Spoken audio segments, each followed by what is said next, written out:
ও খালি আছে মোটামুটি। আমি কিন্তু অ্যালেক্স ক্রিসির ভিডিও দেখা, ক্রিসিনা ক্রুসির ভিডিও দেখা মেট্রো রেলে যাইতেছি। প্রথমবারের মতো আমি জীবনে আর মেট্রো তাই নাই। তো আমার সাথে সোহেল ভাই, সেও কিন্তু প্রথমবারের মতো মেট্রোতে যাইতেছে। তো দর্শক, আমরা হচ্ছে বিজয় সরণি থেকে ঢাকা ইউনিভার্সিটি যাব। তো আমরা বিজয় সরণি স্টেশনের সামনে এসে বসে একদম। সামনের ক্যামেরা যদি আলট্রা ওয়াইড অ্যাঙ্গেল লেন্স থাকতো, রাত্রে বন্ধ কয়টা বাজে? এটা 8-9টার দিকে বন্ধ হয়, 9টা 10টা পর্যন্ত চলে, কিন্তু 9টার পরে তো মনে হয় র্যাপিড পাস ছাড়া উড়া যায় না। ওরা কিন্তু এই করছি বিজয় সরণি স্টেশনে। হ্যাঁ, টাকা বসে রয়েছে, দেখতে পাচ্ছেন। আহা, হ্যাঁ হ্যাঁ হ্যাঁ হ্যাঁ।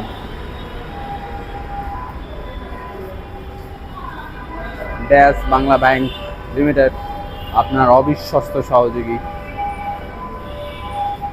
কিন্তু এখন সব ধরনের বুথ আছে, আগে ছিল না, এখন ওরা এটি ভাড়া দিছে।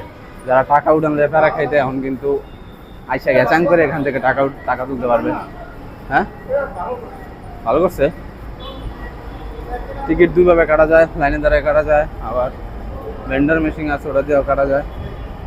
সব যে দৌড়াদৌড়ি করতেছে কাহিনী কি। সবে আপনি টিকিট কাটবেন না? একক যাত্রা টিকিট লাগবে 2টা।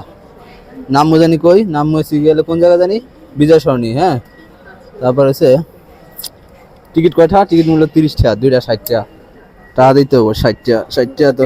তাহলে তো কম। হ্যাঁ। তো দর্শক, এরপর হচ্ছে আমরা স্টেশনে এসে টিকিট কাটতেছি। বিজয় সরণি থেকে হচ্ছে ঢাকা ইউনিভার্সিটি হচ্ছে 60 টাকা হয় 2টা টিকিট। 500 টাকা ভাঙতি নেই, এই জন্য মেশিন ফেরত দিছে। দর্শক, টিকিট কাটার পরে আমরা হচ্ছে এখানে এই পাঞ্চ করতে হয় টিকিট।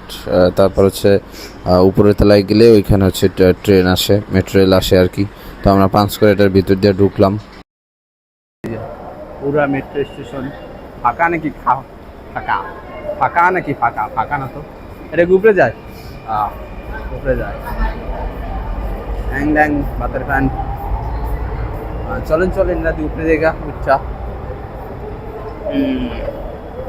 পরে একটা কি জানি কয়, এসকেলেটর।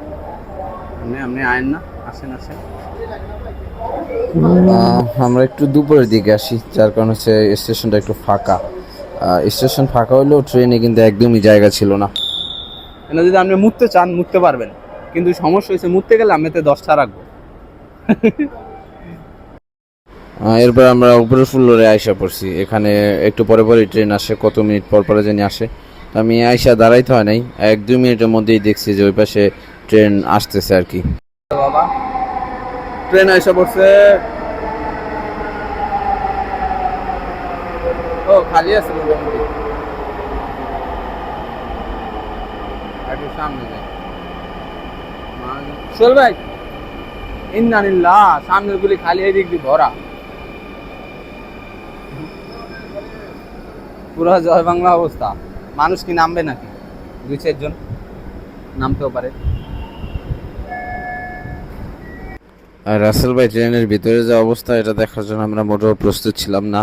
বা এনি চান্স এটা যদি লোকাল বাস হইতো আর যদি এয়ার কন্ডিশনার না থাকতো, তাহলে মানুষ পুরা সব হাফ বয়েল হয়ে যেত।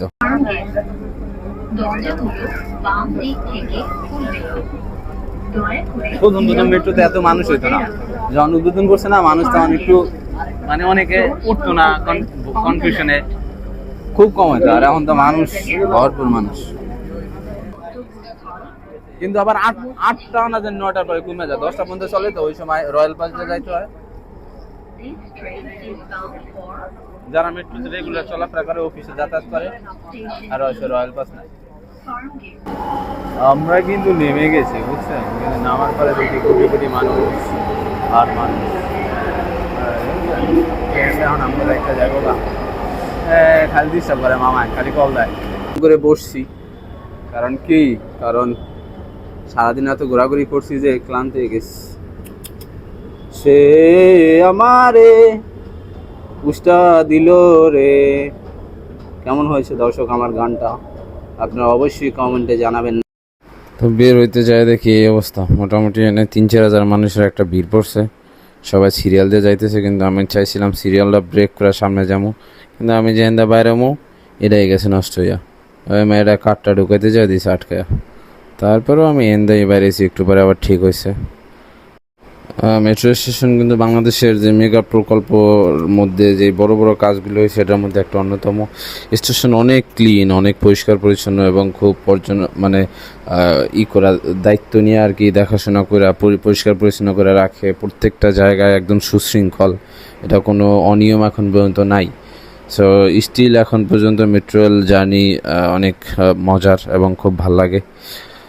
তো যারা যারা এটা এখন মানুষ শখে করে না, এখন মানুষের এটা দরকার, মানে যারা অফিসে যায় তাদের খুব উপকার করে এটা।